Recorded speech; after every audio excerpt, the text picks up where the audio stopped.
sans plus tarder, on va débuter la rencontre. Je vais y aller d'abord de quelques remarques d'introduction là, avant d'ouvrir officiellement l'Assemblée.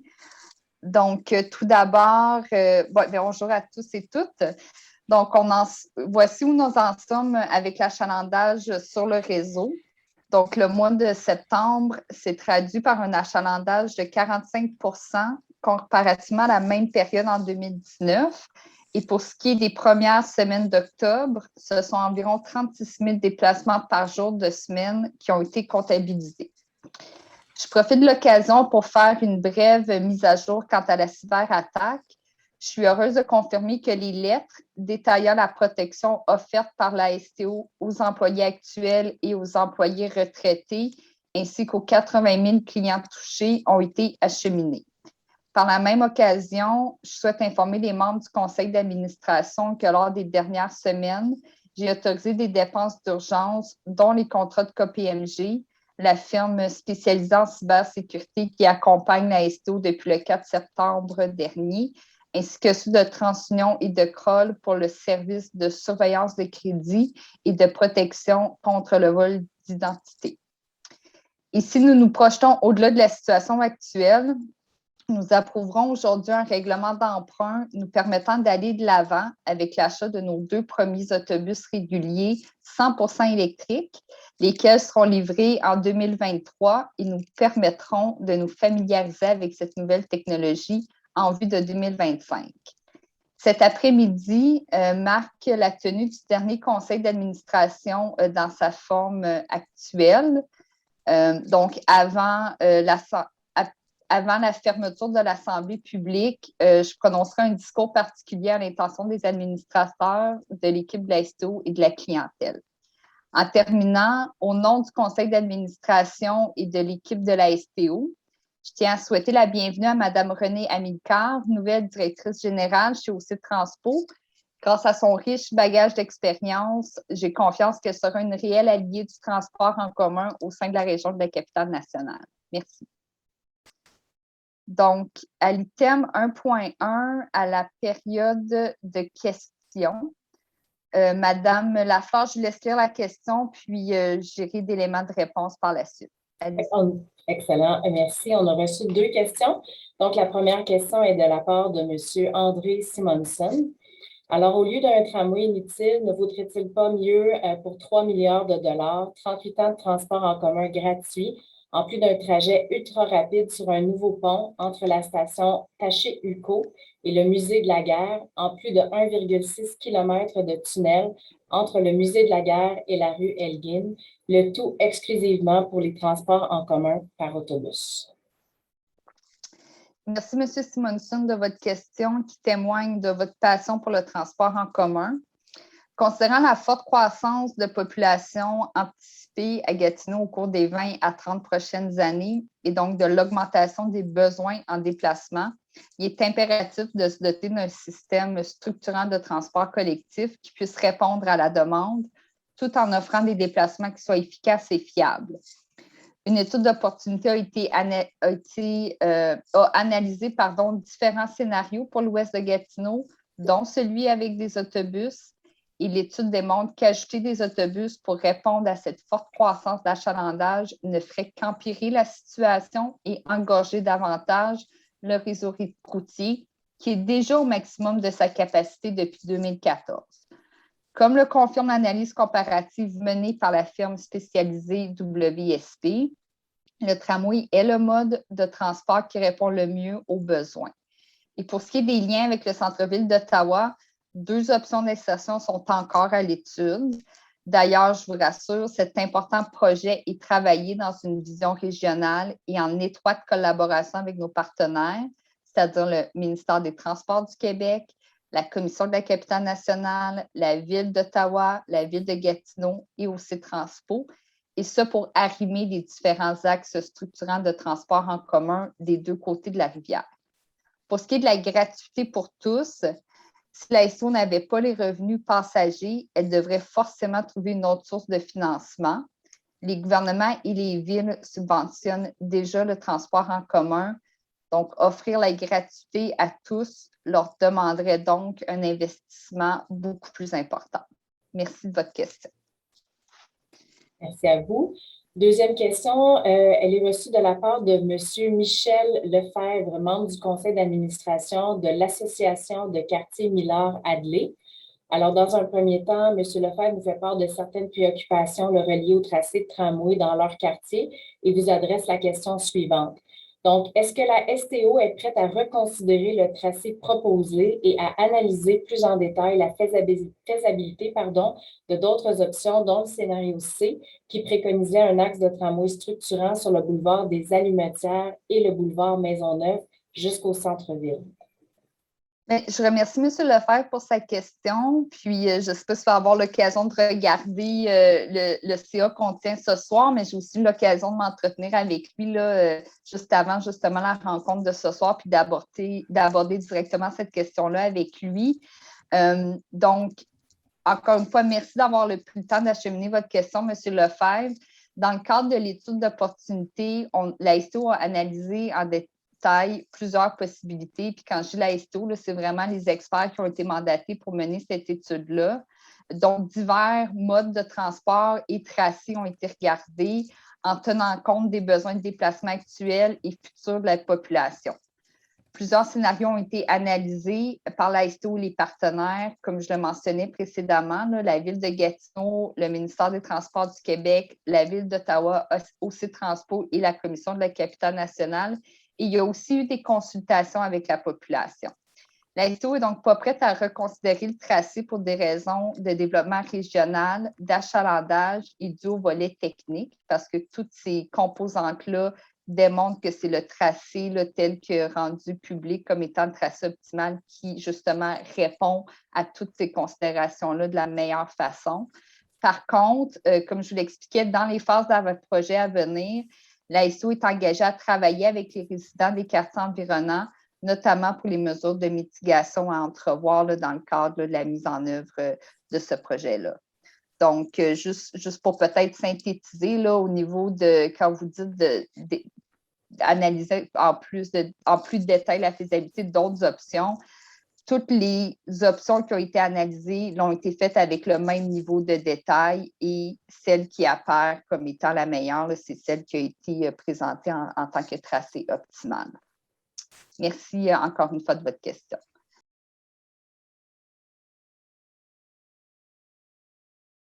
Donc, tel que je l'ai mentionné en début de rencontre, vous me permettrez ici de prendre la parole pour faire un discours bilan des 4 dernières années.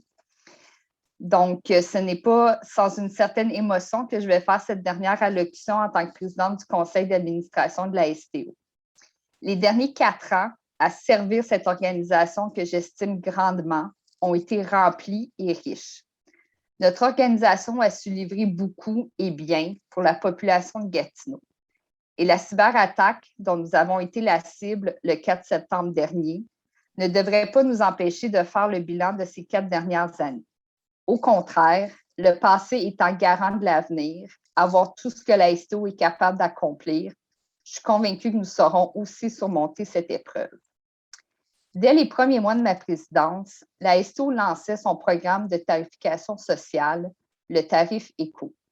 Première société de transport québécoise à aller de l'avant avec une telle initiative, la STO a fait parler d'elle à travers le Québec et s'est d'ailleurs mérité la reconnaissance de ses pairs dans le milieu du transport collectif. Notre souci d'une plus grande équité afin de favoriser l'accès au transport en commun a tracé la voie. Nous avons su démontrer la pertinence de cette approche qui est aujourd'hui citée et qui inspire le milieu. Les investissements soutenus du conseil municipal dans l'offre de services ont permis à la STO de connaître une croissance d'achalandage parmi les plus élevées au Canada. La mise en service du corridor Rapibus et le bilan de ses premiers 50 services sont aussi un témoignage indéniable qu'en transport, c'est l'offre qui dicte la demande. En effet, c'est en améliorant l'offre que nous augmentons le taux de fréquentation du transport en commun. D'ailleurs, les investissements injectés en hors-pointe au cours des dernières années ont permis un réseau plus mature qui a pu desservir les travailleurs essentiels en pandémie et ainsi pallier à l'absence des travailleurs fédéraux. Bien entendu, accueillir plus de monde sur le réseau et changer les habitudes de déplacement ne se fait pas sans heures. Nous avons su être à l'écoute et mettre en œuvre les ajustements nécessaires en cours de route au bénéfice de la clientèle. Ajout de voyages et refonte du réseau dans divers secteurs, augmentation du nombre de voyages accessibles, révision du plan d'acquisition des autobus et mise en place de mesures préférentielles pour bus, pour ne nommer que ceux-là. Et jour après jour, les équipes restent mobilisées pour intervenir là où les besoins se font sentir. Forte de sa vision de mettre le client au cœur de ses décisions, tout en étant capable de s'adapter à ce qui se présente, plusieurs ajouts ont été faits au bénéfice de l'expérience client sur le réseau depuis 2018. Partenariat avec l'application Transit, affichage des temps de passage en temps réel, annonce des arrêts accessibles à bord des autobus, ajout de poubelles aux arrêts les plus fréquentés, création de produits tarifaires comme la passe 7 jours, partenariat avec Communauto pour augmenter le nombre de stations d'autopartage, installation des supports à vélo sur les autobus et un premier projet pilote de transport à la demande dans l'est de la ville. Et encore une fois, ce ne sont que quelques exemples. Au cours des 4 dernières années, nous avons aussi concrétisé des investissements importants pour l'offre structurante de transport en commun dans l'est de la ville, avec le début des travaux de construction du prolongement du Rapibus jusqu'au boulevard Lorrain, ainsi que la station et le parc aux bus. Alors que dans l'ouest de la ville, nous avons terminé les études d'opportunité qui concluent à la nécessité d'un système sur rail sur un tracé optimal. Un bureau de projet a été mis sur pied et les études nécessaires aux étapes de planification du projet s'entament. En célébrant cette année les 50 ans de la STO, nous saisissons l'importance de ces projets d'avenir pour les 50 prochaines années, afin que la population de Gatineau puisse continuer de se fier sur un système de transport en commun digne du 21e siècle et capable de répondre aux défis collectifs qui nous attendent dans la lutte au changement climatique. Pardon. Les citoyens de Gatineau savent qu'ils peuvent compter sur la STO pour faire face aux épreuves qui se dressent sur leur chemin. Quand l'eau a monté dans nos rues, quand une tornade s'est abattue sur nos maisons, vous, chauffeurs, employés à l'entretien, à la répartition et à la régulation, aux opérations, aux services à la clientèle, aux communications, à la direction, vous avez été là pour nous. Votre engagement a permis d'accueillir dans les premières minutes, heures et jours de ces catastrophes les sinistrés. Nous pouvons compter sur les équipes de la STO pour apporter ce réconfort et un sentiment de sécurité à nos concitoyens à chaque fois que des événements malheureux le commandent. Merci. Tout cela, nous l'avons fait ensemble au cours de ce mandat, en accueillant en 4 ans 2 nouveaux directeurs généraux. J'en profite d'ailleurs pour remercier chaleureusement et sincèrement toute l'équipe de gestion qui a su manœuvrer à travers plusieurs changements pour nous accompagner et ce, toujours dans le plus grand professionnalisme, dans notre volonté commune de livrer le meilleur service pour notre clientèle. Aux membres du conseil d'administration, je salue votre collégialité et votre solidarité tout au long de cette aventure. Nous ne sommes pas tous et toutes de la même famille politique, mais nous avions tous à cœur le bien-être de la STO et de ses clients. Et jamais votre confiance ne m'a fait défaut. Le bilan que je dresse aujourd'hui repose en partie sur cela et pour ça, je vous dis merci. Pour terminer, ce fut un honneur et un privilège de vous offrir mes services en tant que présidente. J'espère vous avoir rendu aussi fière que je le suis d'avoir occupé cette fonction. Merci.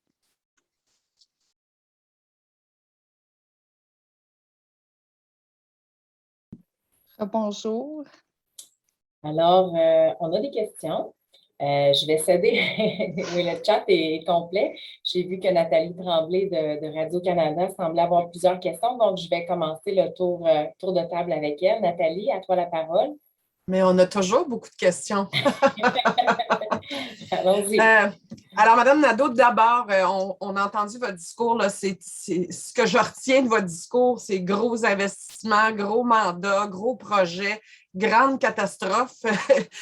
Si vous aviez à résumer ces 4 années à la STO, puis ajoutons à ça la pandémie, là, ça serait comment vous résumeriez ce bilan-là pour le transporteur?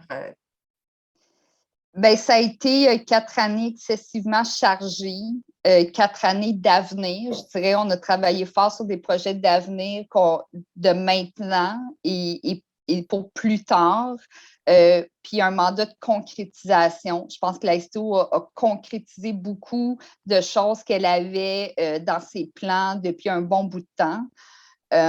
Puis là, je fais juste mettre de l'avant quelques petites choses là, dans mon discours, même s'il y en a beaucoup, il y a plein d'autres choses aussi qu'on n'a pas dit. Un autre exemple concret de ça, c'est que le CA avait pris l'orientation de commencer à permettre l'embarquement par toutes les portes sur certains points de son réseau plus chaud, justement, pour améliorer des temps de transport. Fait qu'on avait déjà commencé l'acquisition de ces valideurs-là.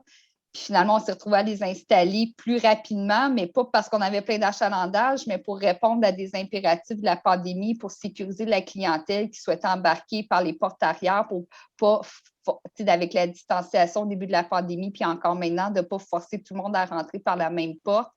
Donc vraiment, fait que ça, c'est un autre exemple pour moi de dossier d'innovation qu'on portait depuis un bout de temps puis qu'on est arrivé à concrétiser. Puis à côté de ça, puis avec tout ça, bien, les grands projets structurants dans l'Est, dans l'Ouest qui cheminent. Quel sera le défi principal? Parce que là, on a un projet structurant pour l'Ouest qui attend toujours une confirmation de financement du fédéral.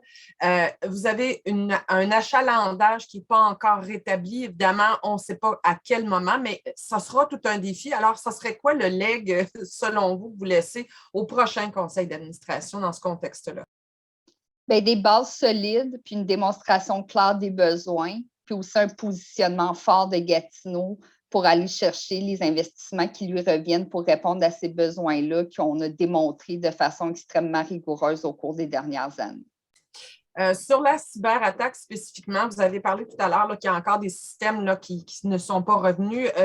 Vous avez aussi dit que les lettres ont été envoyées. À quel moment ça a été envoyé? Il y a des gens qui nous disent l'avoir reçu aujourd'hui seulement. Là, vous en êtes où là, dans le rétablissement après cette cyberattaque? Bien, pour les lettres, il faut comprendre que quand on a annoncé qu'il y avait des données sensibles compromises, là, au niveau des employés, c'était plus sensible qu'au niveau de la clientèle là, en termes des données qui avaient été exfiltrées là, ou qui avaient été prises par les criminels, là, les pirates informatiques. Donc, au niveau des employés puis des actuels et anciens. Les lettres sont sorties là, dans les 24 à 48 heures là, suite là, à l'annonce publique de cet état de fait-là, là, dès qu'on l'a su. Pour ce qui est de la clientèle, effectivement, ça a été un petit peu plus long, là, dans le sens où on a priorisé les employés en vertu là, de la nature des informations qui les concernaient eux. Puis effectivement, là, il y a des lettres là, qui ont été acheminées au niveau de la clientèle là, encore en début de semaine, cette semaine. Mais là, pour le plus de détails, là, je pense que je laisserais peut-être plus le directeur général répondre, là, à moins que ça complète là, la réponse. Bien, ça complète là, pour ce qui est des lettres. Effectivement, la question de la clientèle, juste pour ajouter, c'est que c'est vraiment toute une opération logistique quand on entame les démarches. Donc, obtenir les codes, avoir les contrats, ça peut se faire relativement rapidement quand c'est un nombre restreint. Mais pour un nombre aussi important qu'on avait, là, donc on a vraiment tout fait ce qu'on pouvait là, pour aller le plus rapidement possible, conclure les ententes. Puis effectivement, là, il y a des lettres les gens reçoivent des lettres là, en ce moment au niveau de notre clientèle, les employés, c'était déjà le cas. Pour ce qui est de la reprise, comme on l'a mentionné là, tout au long, en fait, nous, vraiment, l'accent est mis sur offrir le service de transport de façon fiable et sécuritaire à notre clientèle. C'est ce qu'on fait à tous les jours. C'est vraiment la priorité. Et puis, on est dans le rétablissement encore des systèmes administratifs, comme je l'ai mentionné là, dans les dernières semaines. Là, on en a pour vraiment plusieurs mois. Donc, on y travaille encore, mais ça chemine bien. Puis les équipes travaillent vraiment d'arrache-pied, là, puis on met des solutions alternatives lorsqu'il le faut pour assurer nos opérations. Donc, le travail se poursuit. Merci. J'aurais juste une dernière petite question, Mme Nadeau, concernant l'arrivée des autobus électriques. Là, vous avez adopté ce soir l'achat de 2 autobus électriques. On sait que les sociétés de transport s'en vont vers ça. Comment on va intégrer ça à la flotte? Là, parce que vous parliez de faire des tests là, pour la qu'on soit prêt pour 2025. Combien d'autres autobus électriques vont arriver en Outaouais après ceux-là? Oui, bien en fait, c'est en vertu de la politique de mobilité durable du gouvernement du Québec. Là, à partir de 2025, le gouvernement québécois ne financera plus que des autobus 100% électriques. Là. Donc, à partir de 2025, les nouvelles acquisitions d'autobus devront être entièrement des autobus 100% électriques pour être subventionnés par le gouvernement québécois. Nous, on prend un peu d'avance avec ces 2 premiers autobus-là pour se familiariser avec la technologie, justement, que nos équipes se fassent la main avec ces nouveaux équipements-là. Donc, à partir de 2025, c'est là où la flotte va commencer à s'électrifier. Donc, tous les nouveaux autobus seront électriques. Pour les nouvelles acquisitions, puis qu'on devra mettre au rencard des autobus, ben les nouveaux vont être électriques. Donc, au fil du temps, là, je pense que c'est un horizon de 2040, on va avoir une flotte qui sera entièrement électrique au niveau des autobus. Merci beaucoup. Merci. Merci, Nathalie. Je vais céder maintenant la parole à Annie-Rose Deschâtelet du quotidien Le Droit. Oui, merci beaucoup. Premièrement, j'avais juste une petite précision peut-être par rapport à ce que ma collègue vient de demander au sujet des lettres là, envoyées aux employés pour la cyberattaque. Est-ce qu'on sait en ce moment à quelle proportion d'employés, en fait, ont jusqu'à présent là, fait appel au service de TransUnion tel que vous leur avez proposé? Ça, je n'ai pas ce détail-là, M. Leclerc. Oui, bon, on pourra vous faire suivre, là, mais le taux d'inscription, là, il est très élevé. Je pense qu'on était là, je veux faire attention de m'aventurer dans les chiffres là, parce que je ne les ai pas devant moi, mais on pourra vous les fournir, mais c'est très élevé là, le taux de participation là, au programme qui était de couverture qui était offert. Parfait, merci. Puis, petit suivi aussi pour votre dernier CA, Mme Nadeau. Vous l'avez mentionné, là, c'est la fin de votre mandat. Il s'est passé beaucoup de choses dans les 4 dernières années. La STO, c'est toute une équipe, mais en tant que présidente, là, vous, personnellement, est-ce que vous avez l'impression que vous avez réussi à livrer la marchandise? Oui. Moi, je suis extrêmement fière du bilan qu'on dresse. Puis, je suis, comme je dis, moi, je suis fière d'avoir pu occuper cette fonction-là, d'être présidente de la STO. Le transport en commun, j'y crois depuis longtemps. Je fais partie de ces individus. Ça fait plus longtemps qu'elle a une passe d'autobus, qu'elle a un permis de conduire. Pour moi, c'est vraiment un style de vie. C'est vraiment J'en suis une ambassadrice depuis vraiment longtemps. Fait que d'avoir pu occuper le summum des postes d'ambassadeur à Gatineau pour le transport en commun, ça me rend excessivement fière. Puis je vais porter cet honneur-là vraiment longtemps. Ça va pour moi. Merci beaucoup. Merci. S'il n'y a pas d'autres questions, ça mettrait fin à la dernière période des questions. Bien, merci beaucoup. Merci. Je vais m'ennuyer de vous autres. Bye. Bye bye. Merci, bonne soirée.